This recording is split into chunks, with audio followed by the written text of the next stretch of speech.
Good morning. Hello. Hi, welcome, Pan. Good morning. Hi, welcome. Good morning, welcome, Pan.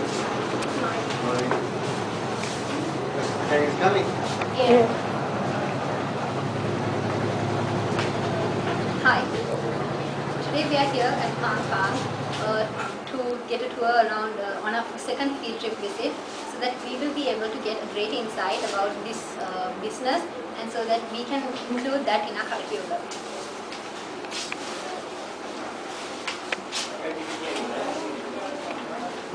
Come. Welcome, Pan. Thank you. Welcome, Pan.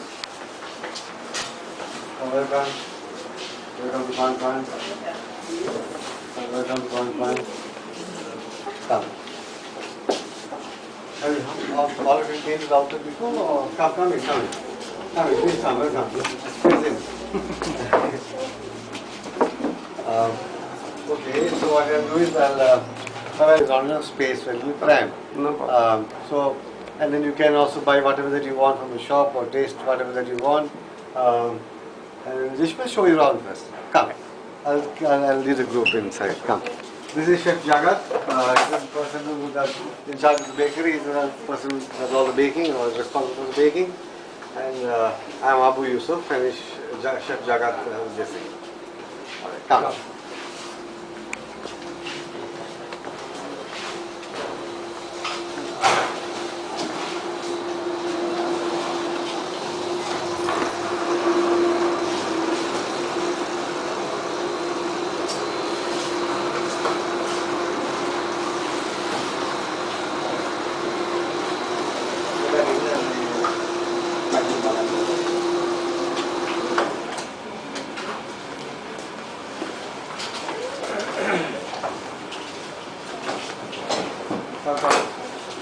Move up. There were 30 of them.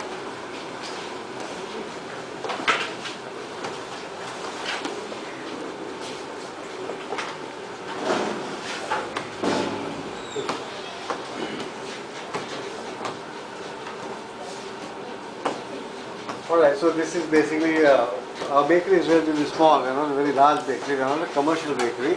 We're basically what's called really an artisan bakery. A small bakery who makes good stuff. Chef Jagat will just tell you about what's happening here now. So this is the mixing room really. Basically, when you talk about the baking, it divides into sections. First section is the mixing section. Then second one is the process. Third one is the baking. Now we already mixed this one. Now it's in the process period. This is called brown sandwich bread. You mix the dough, then you keep it some time, then you scale it, then you mold it. That's what they are doing right now. Mold it and show Suresh.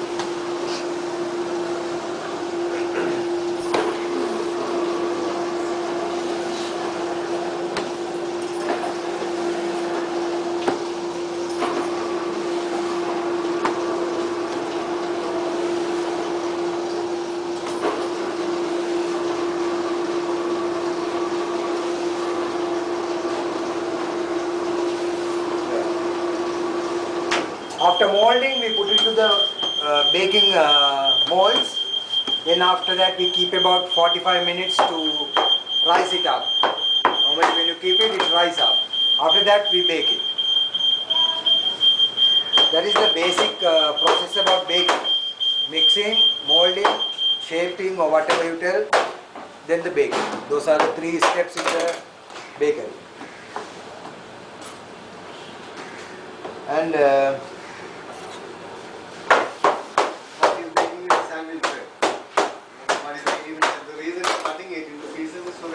expands to a larger thing. With small pieces, it expands to a larger thing. In one block, then there's only so much it will grow and it will stop. If you break it up into small pieces, it becomes fuller. Come in to take the round.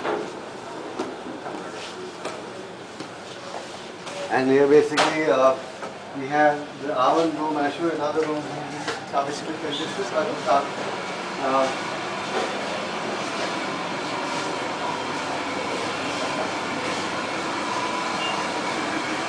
talk about the ovens, we have two types of ovens.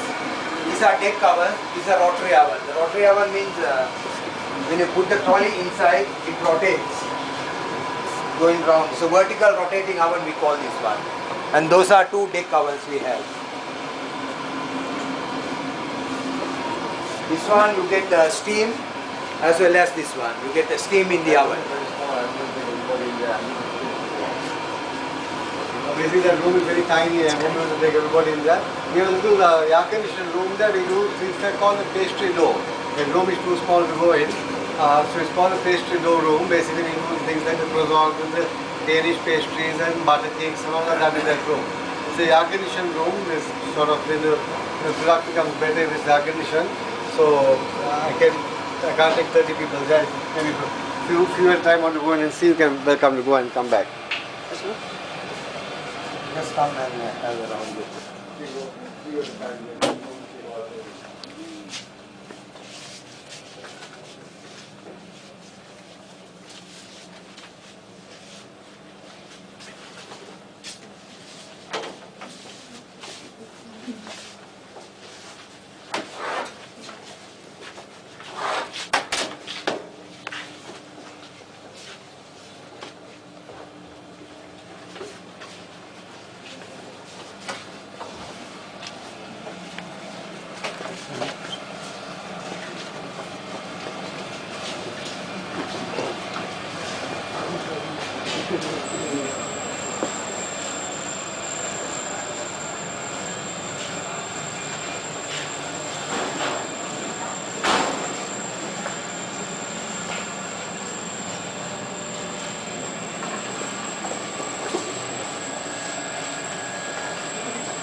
When you talk about the machinery, we have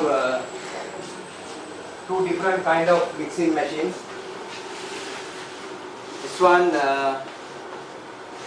This machine, even the ball is rotating. See, as well as the mixing hook and the ball both rotating. So we call it planetary mixer. Sorry, spiral mixer. This one is a spiral mixer. That small one we call it a planetary mixer. We have one inside also. Then this machine we call dough molding machine. You saw it one now. And that one is a bun dough divider. You get a bigger piece of dough. You put into the machine and you get a smaller pieces, all divide into same size. So we call it dough divider. So after the process, all the products goes to the distribution area. We have a distribution area separate. Then we distribute to our outlets, and according to the orders, we distribute from there. That's the process in the bakery. It seems a very simple process, but I think it's a skill process. Basically. So basically the person who is doing the works, they need to know what they are doing. So it's a skill job basically, the baking thing. It's sort of, it seems, the process you can simplify it, show it very simply. But knowing what to do at the right time is a thing that requires skill. Because product to product is different processes. The way we make the sandwich bread is not the way we make the French bread. It's totally different. The process is different. You have to know the process first. It's not something that you can easily automate or something like that. You can automate. If you automate something like that, then it becomes difficult because there's so many variables. The climate of the day also affects the bread. If it's a hot day, then maybe it's the time that you have to keep the bread for what is called proofing is a bit shorter. If it's a cooler day like in December month, then so it's a sort of judgment that has been made. And basically it's a sort of, basically a bakery is really like an art style. It's an art form. You make good bread. You can just make it out of an assembly line, but then you will get the kind of bread that you get in the supermarket. But that's not what we're trying to do. We're trying to make good products, so if you need to do good product, you need to sort of have skilled people who know what they're doing. And you got to have a passion for it, people. I mean, you need to have a passion for what you're doing. Then the product comes out better. If you like what you're doing. If you don't like what you're doing, if you're just doing it as a road job, you'll never be able to get a good product out. So that's part of the whole thing. Any questions? The marketing students mostly. So they just want to see the process quickly and just understand the marketing. They all of them are Okay. marketing students. All right. Just take them outside.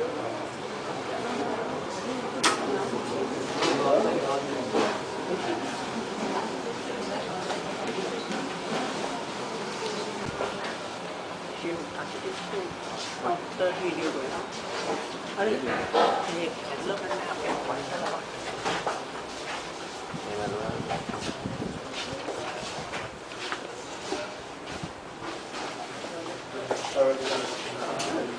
Limit का केड़े करा ये देखिए ये काप से basic दिया ना mega bottle बनाती है ना Sir, can't see them. Bring later. I'll come back there. Yeah. Sir.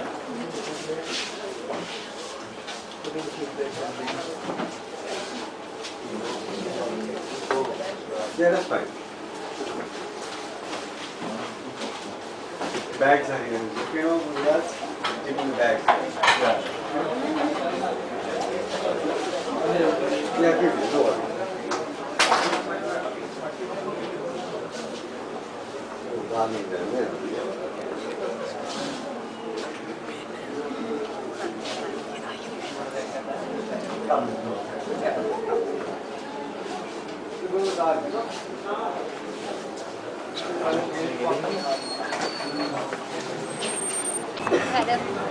Since we've had the visit around the production and seen what happens inside, we would like to ask a few questions from Mr. User on how this inspired you to start Pan Pan. Okay, so basically we were actually dealing in bakery ingredients at one time. We started with bakery ingredients, we were importing bakery ingredients and trying to sell these ingredients to bakeries in Colombo and in Sri Lanka in general. Unfortunately, the business was not doing too well because the cost of the ingredients was too high. The ingredients were very good quality and we could not market the ingredients actually. It was a marketing problem. It was a classic marketing problem. We could not sell the ingredients because the ingredients were too high price and the market was not ready to accept such high quality ingredients. So then we had a whole bunch of ingredients in our warehouse and we were finding it difficult to sell the ingredients, and in trying to sell the ingredients we had also set up a small test bakery to test the ingredients, the quality of the ingredients. And we were fortunate to have staff like Chef Jagat also joining us at that time to try and educate the other bakeries on good quality ingredients. So since we could not sell the ingredients, we thought, okay, we might as well, we saw a gap in the market for good bread. A lot of bakeries in Sri Lanka, in Colombo, you make good cake. They've got a lot of good cake bakeries. You can buy a very good cake. But very few people actually make bread. Because bread is considered a low margin business. And so most people focus on things like cakes and pastries and things like that. But what we saw as a team was that there was a gap in the market for good quality bread. So then we thought we should do something now since we have ingredients and we've got staff and we need to sort of make a business out of this now. So we then we coined the name Pan Pan because we just wanted to focus primarily on bread. And then we started, this was basically our office here, and this was our outlet here, and it was our office reception. It was a reception area basically, there was an enclosed gate and all of that. So we basically started selling bread there and put a small board saying Pan Pan and sort of got the word out that it's making bread here. And it caught on, by God's grace it caught on actually. And so that's how Pan Pan came to be. So, as an entrepreneur, when you first started Pan Pan, what were the challenges that you came across? Challenges basically to try and give something different to the basic, to come up with a value proposition for the customer. To come up with a value proposition for the customer which is sort of different from what everybody else is offering. So basically the value proposition that we try to give are three things in Pan Pan. First thing is also the goods have to be always fresh. So we work 24 hours to make sure the goods are fresh. Morning we put out a fresh batch of goods, then afternoon we put out another fresh batch of goods, and sometimes goods that don't get sold. So then we don't like to sell old bread.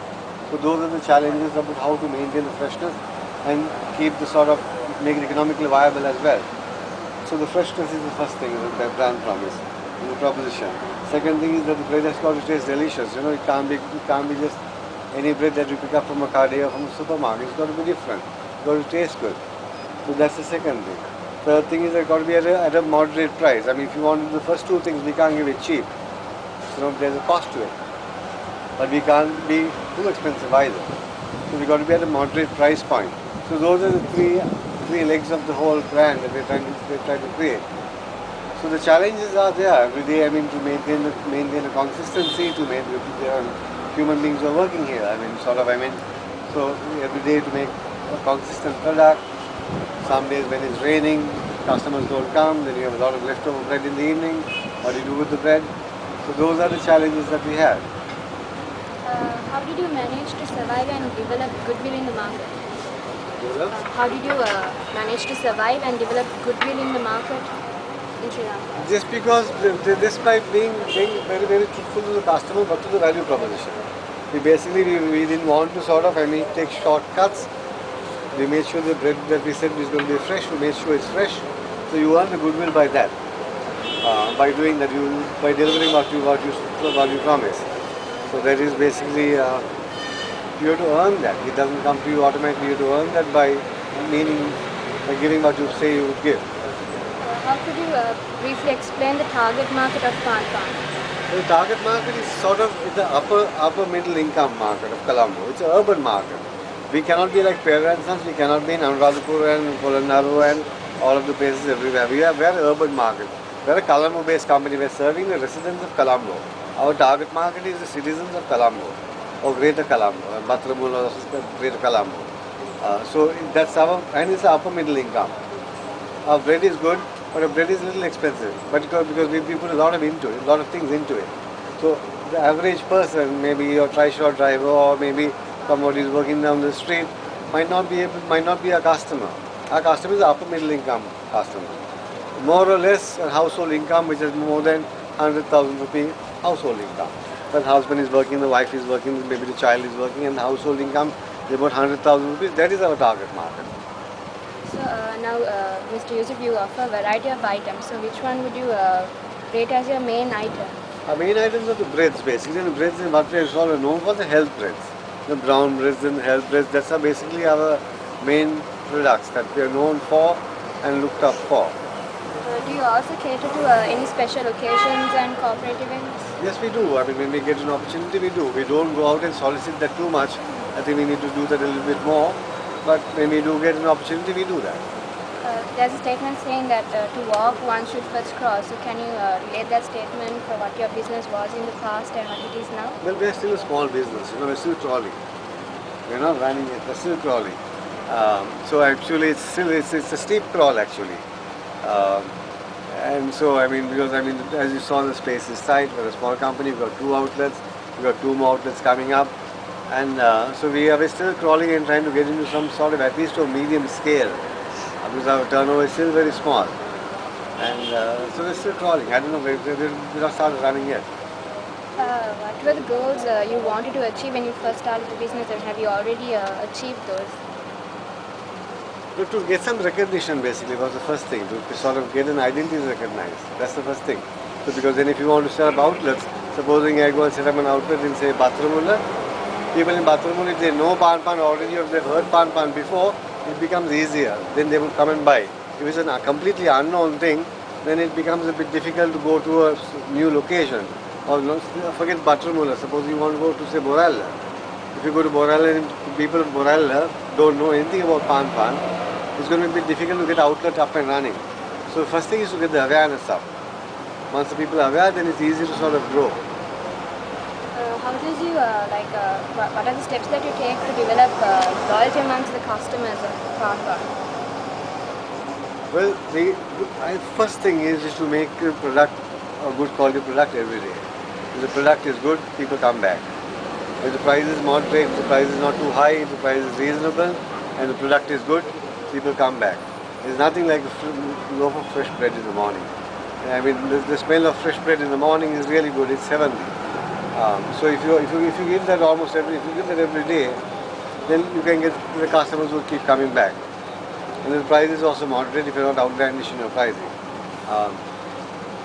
And also you need to treat the customer when the customer comes, and you need to treat the customer with respect and obviously with good customer service.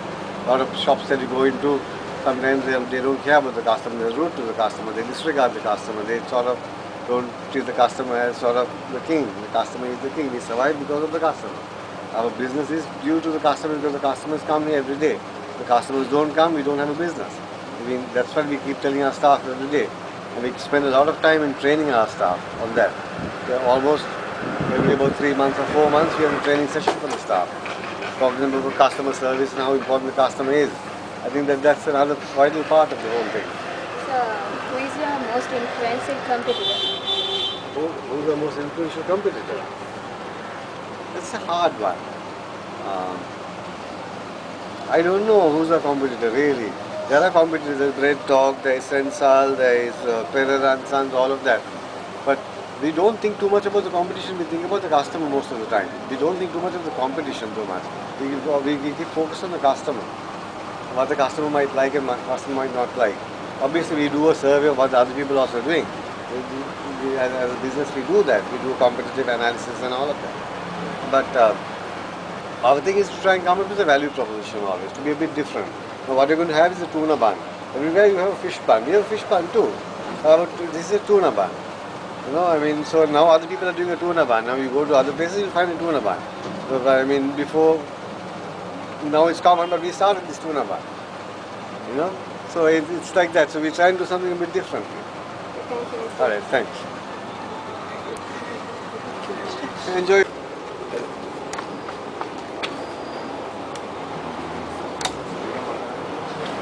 Chatting about my like it.